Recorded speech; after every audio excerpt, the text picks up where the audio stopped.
Hürmetli vatandaş, bugünkü Likşeyeki vaziyetimiz hakkında toxtalımız vatandaşlarım, vaziyet katlamlık buludu vatandaşım. Vaziyetinin derecesi buludu vatandaşım. Mesela xuddi bilsiz, pellenpeyden birinci pellenpey, ikinci pellenpeyga dastlab turib o'g'ziga chiqqandek yoki ikkinchi qavatga chiqqandek mushunda qatlami va uning darajasi bo'ladi.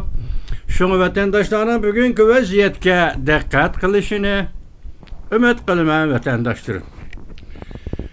Bugünkü vaziyet nima deseniz, bugünkü vaziyet avval O'rta Sharqda bir cümle aytsak, Amerika Qo'shma Shtatlarining davlat ishlar kotibi Antony Blinken O'rta Sharqni ziyorat qilib, 4 davlatni ziyorat qilib, oxiri Misrning Prezident sesi bilen görüşüp qaytqandan keyin shunday suhbat bayon qildiki, O'rta Sharqda urush oxirlashishi kerak.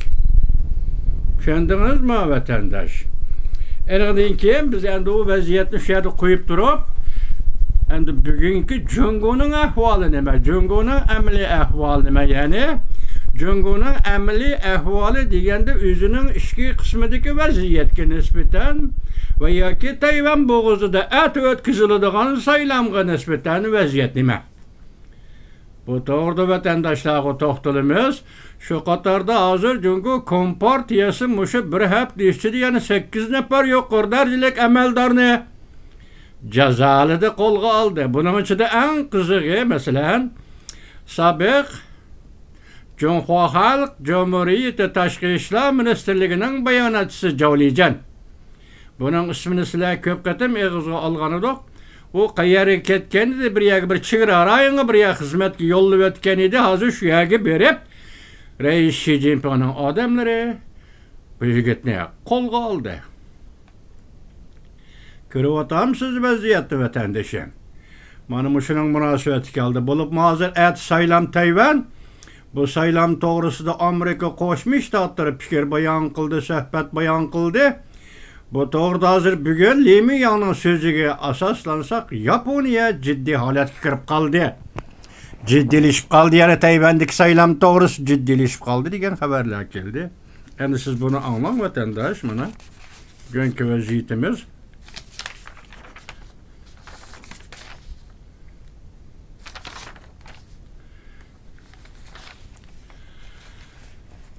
Birinchi mavzu, masalan, Jolijandan masala chiqdimi? Hozir dedik. Sobiq bayonotchi Jolijandan masala chiqdimi? Axborot nuqtalari Li Miyang. Xi Jinping odam avatib ajdor masalalik bayonotchi Jolijanni qo'lga oldi. Hua Chunyun aslidagi koni bayonotchi Hua Chunyun Jungo Markaziy intizom tekshirish komitetiga chaqirilib suhbatga o'tadi, ya'ni choybada. Shunday deyli. Wang Yi, ya'ni ki minister Wang Yi, hozir navbatdagi Jungoning tashqi ishlar ministri Wang Yi halqiliq paytda o'zining pechkalarini, yoki bunday aytganda o'zining bayonotchilarini saqlab qololmadi. Davlat ichida Hua Chunyun diplomatik salom soati yo'q ayol kishi deb haqoratlandi. Xi Jinping Hua Chunyunni chalvaqab turadigan mo'may deb haqorat qildi. Jungoning dangliq bayonotchisi, tashqi ishlar ministrligining dangliq bayonotchisi Hua Chunyun xonim hozir ham Reis Xi Jinpingning haqoratiga ham Jungoda to'rbachchilarning haqoratiga uchirdi. Siz endi bu yerda savol qo'ysa, Jungo hokimiyat sistemasi, ya'ni markaziy hokimiyatning qurilmasiga nima daz ketdi deb savol qo'ying vatandosh. Bu xabar Su Shoxi 1-ayning 12-kungi kuni YouTube. Filippin Marcos siyosiy o'zgarishga duch keldimi? Filippinning prezidenti Marcos siyosiy o'zgarishga duch keldimi? Jungo tashqi ishlar aloqa komiteti mudiri Liu Jianchao Amerikani ziyorat qilishi g'ayri bir ahvol. Tünüge Liu Jianchao doğrusu sözüldü o sizlerge. Onun Amerika'ya muşketimde muşunevet ziyaret kilişi gayri bir ahval. YouTube TV BS Tayvan'ın televizyesi. Ekranda Pelepen işki daval kuşkırıp kaldı. Amerika Jungo ot etişka tastamaz kaldı. TV BS Tayvan'ın televizyesi. Birinci ayının 12. günü. YouTube. Ekranda Amerika'nın işki dana her bir ayrı planı şongup durup igvagarçılık kıldı. Jungo'nun Nanchang belgelik harbi parxotu 7 dana raketanın eğizini bütünle içivetti. Shin Chao kanalı birinci ayının 12. günü top. Mesela Amerika ayrıpılalları kayadı bir ayrınıma harbi parxotka havadan şongup durup tehdit saldı. Şu vaxtda Jungo'nun Nanchang belgelik harbi parxotu raketa eğiz yani parxotun koyulup harbi parxotun koyup verildiğin raketalarının eğizini yegi. Eğizini degende şu bir nonun içinin etilip çıkırıq o ve şunun ağzını eçivetti. 7 tane raketanın ağzını eçivetti. Anadaki yanı birisi Tayvan'da eti saylan. Eti şembe 13. günü saylan vatandaşım. Eti saylan. Özgürüş intayin zor. Bütün yer şarının nervleri ciddileşti. Bütün yer şarının nervleri ciddileşti. Mavzulu haber 1. ayının 11. günü Wall Kutusu gazeti ilan kılındı. Bu haberge dikkat kılın ha. Tayvan'da et saylam. Özgürüş intayin zor. Bütün yer şarının nervleri ciddileşti. Mavzulu haber 1. ayının 11. günü Wall Kutusu gazeti ilan kılındı. Haber. Bundan başlar. Tayvan'da 2024 yılı saylam ete bilet taşlaydı. Amerika, Jungo işki devlet hükümetleri bu katım Tayvan'da ötküzüldüğün vaziyeti şiddetlik saylamga 3 taraftan dikkat kılmakta. Mutaxassislar mundaq deyişti, bu saylam 20 yıldan beri mölçerleş kıyım bolgan bir katımlık saylamda. Tayvan'da meyli kim saylansın prezident bulup, bilgili bolmaydigan bir nişanga menep keledi. Bütün dünya dikkat kılıvatkan geopolitikalik bir kızak noktaga makamsız təsirat elip keledi.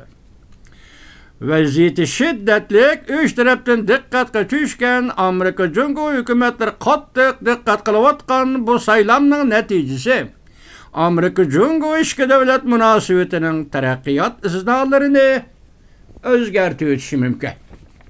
Yani bir katım okuyutu bu abzası vatandaş. Vaziyeti şiddetlik 3 taraftan dikkatga düşken Amerika Jungo hükümetleri qattiq dikkat kılıvatkan bu saylamның neticesi Amerika Jungo işki devlet münasebetinin terakkiyat izdağlarını özgertüyüşü mümkün. Yani bir haber vatandaşım. Zor daval qoş. Yetip geldi. Yeni yılın 1. haftasida Jungo Kompartiya 8 nafar yuqori darajalik amaldarni qo'lga oldi. Zarbi bad. Mavzulu xabar 1. ayning 11. kuni Van Bit orbiti e'lon qildi. Los Angeles'ten Jungo'ga uçadigan navbatchi aeroplanning har hafta 20 har hafta qatim soni 20 qatimga yetdi. Bilet bahosi arzonlab ketdi. Mavzulu xabar 1. ayning 11. kuni Dunyo gazetida e'lon qilindi. Bir haftada 20 qatim qaltisga vatandaş. Los Angeles'ten Jungo qarab uçadi. Qaysi yerlarga, masalan, qaysi shaharlarga? Beijing, Shanghai, Guangzhou, Shenzhen, Sichuan, Chengdu. Şaman Tayvan'dan bakın ne degan gap. Hem yukarı şehirler Cungo'nun hem medeniyet merkezleri, Cungo'nun hem iktisat merkezleri, Cungo'nun hem nüfus ahalisi köp merkezleşken şehirler, tesiratı o şehirler, bu şehirler hem hazırki Cungo GDP, Cungo milli darametinin asasını tisli gücü yaratkıcı şehirlerdir. Hazır anlayışlar meslenimdeydi qarab durun. Şanghay'da fakat 500 yuan belgilep koyulgan, üsteller koyulgan eşemetlik restoranda fakat bir üstel kişilik tamak yavatatdı. Pul mamılı sahasını yukarı maaş tükeşti. Ben bir torbeti 1. ayının 13. günü. Mesela buna misal keltirsek Şanghay'da bir aşkhana restoran barken her bir üstel en kem bahada 500 yuan belgilengen iken. Eğer iki adam kırıp tamak yiyorsunuz mu? Bu tamak 500 yuvanlık tamak aşının içinde. Eğer 10 adam kırıp tamak yiyorsunuz mu? Bu tamak 500 yuvanlık tamak aşının içinde belgelengen. Yukarı baha tüven baha yok. Muşu aşkhanada fakat bir üstelde kişiler tamak yavatat ya. 4-5 kişi tamak yavatat. Başka üsteller kopkura. Dedi ki hazır Cungo'da pul muamele sahasında maaş tüvelletildi. Hatta arlıkta sizlerge sözleşik ülgürenmede harbiy kısımlarının maaşını tüvelletti o vatandaş. Harbiy kısımlarının askeri kısımlarına onun ofisir generallığı birdiğen maaşını tüvelletti o. Onun sırtını siz kimle oylayalaysa? Adeti kıpkura okutkucu degenden hem Allah kaçar. Okutuşçularının maaşı Allah kaçan tövəllətildi. Hazır Cungo pul muamele sahasındaki fakat maaş derecesi size edilen bir kapam aş bilen bir kuşak tamakның kıymeti muşu maaşlığı vatanda. Baha düşürüp etmiyor. Derecesini düşürüp etti maaştan. Demek muş halet geldi. Endi bugün siz dikkat kıladigan nokta. Belki men artık tasavvur kılgan bilişim mümkün. Los Angeles'tin her hepsi 20 qatam aeroplan yuqorqi shaharlarga uchadi. Nemish va? Tuqqa yo'qlashga kelyapti. Amerikaliklarning unchalar ko'p tuqqani yo'qdi Beijingda. Bu Amerikaliklar kimlar? Amerikalikqa grejdan bo'lgan Amerikalikning pasportini yanchiqib salgan Jungoliklar. Tushundingizmi gapning taktini vatandosh? Anda Amerika savdogarlari bo'lishi mumkin, sayohatchilar bo'lishi mumkin. Lekin Cungo'da sayohatchilar chekinishga boshildi, Shanxay qurilib qoldi, aeroplan uçmaydigan bo'lib qoldi deb bo'ldi-ku sizlarga vatandosh. Shundaqmi? Mushu ahvolda, mushu vaziyatda Los Angelesdan her haftasida 20 qatam aeroplan uçdi. Bu xabarning Liu Jianchao Amerikaga ziyorat kelib, atishdan keyin hozir mana Liu Jianchao bugun 3 kun bo'ldi Amerikaga kelgili. 3 gün bo'ldi, 3 kundan keyin bu xabarni o'tirib chiqish ajoyib gap. Mening esimda qolishi, ko'rgan materialim bo'yicha men shuni deb beray sizga vatandoshim, 91-yil 1991-yil sobiq Sovetlar imperiyasi gumron bo'lish davri kirganda butun Rossiya tabiatligida 16 ming nafar atrofida amerikalik savdogar, o'qituvchi, diplomat amerikalik xizmat qilgan edi. Men dedim, mush Amerikalik Rossiya ya şu vaqtki sobiq Sovetlarni ichki urushdan saqlab qoldi. Men sizga bir qatam so'zlagan edim vatandosh. Men bugun buni taqqos qilolmayman. O'xshash natija deb buni natija sizga aytib bermayman. Lekin men hozir tasavvurimda shu gumonni qilyapmanki, bir haftada Los Angelesdan 20 qatam. Bu qanday gap, bir kunda 3-4 aeroplan uchdi degan gapmi?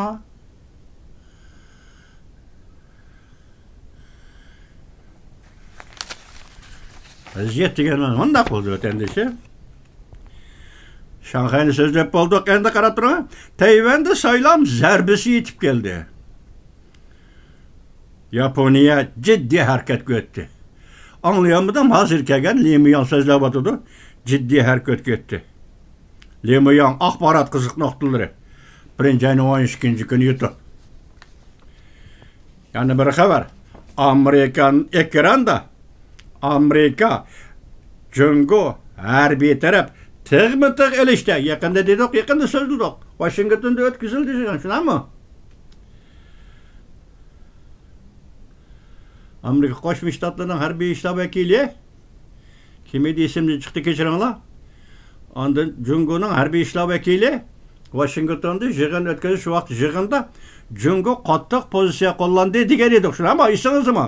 Hozir bu yerda kelyaptidiki bu gap. Ekranda Amerika Jungo harbiy taraf tig'mi-tig' ilishdi.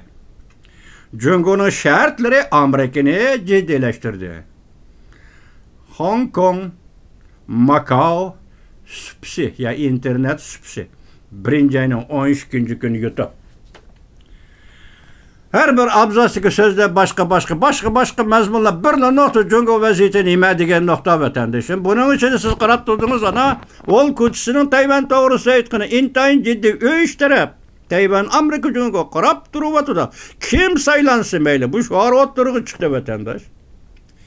Esingizda bor, Jungoning sobiq prezidenti Chen Shui-bian, Tayvandan kechiringlar. Tayvanning sobiq prezidenti Chen Shui-bian hozir turmadan chiqib qo'yib kasal bo'lib degandek bu qatim tunugun aralashdi.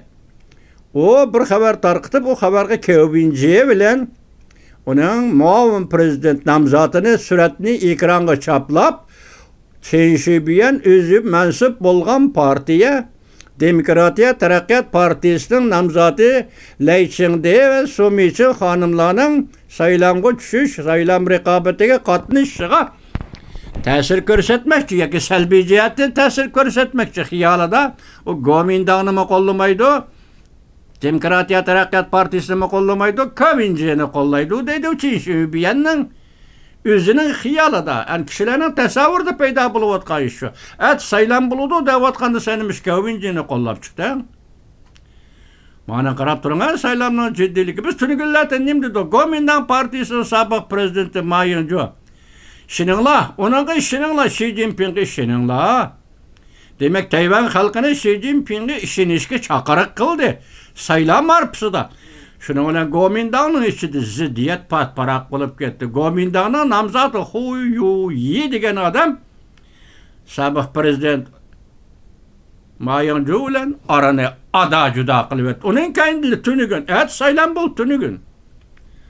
Chen Shui-bian o'tirg'i chiqib, hozir Lei Chingdening saylan nomzodlik huquqiga salohiyatiga daxli taruz yetkazadigan gapni qildi. Demak, atiganlikka bilet tashlash intayin jiddiy. Hozir Wall ko'chisi nima debdi?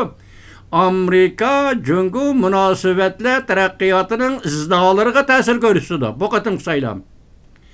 Bütün yer şarının nervleri ciddileşti. Yer şarıga ta'sir ko'rsatdi. Bu qatim saylan geopolitikalik bir ayında, yani dünya diqqat qilayotgan bir ayında yüz berayotgan saylan markiti. Shunlashqa hozir Amerika taraf jiddiylashdi. Jungo taraf jiddiylashdi. Hozir Li Muyangning so'zini aytsangiz, Tayvandagi saylanga Yaponiya jiddiylashdi.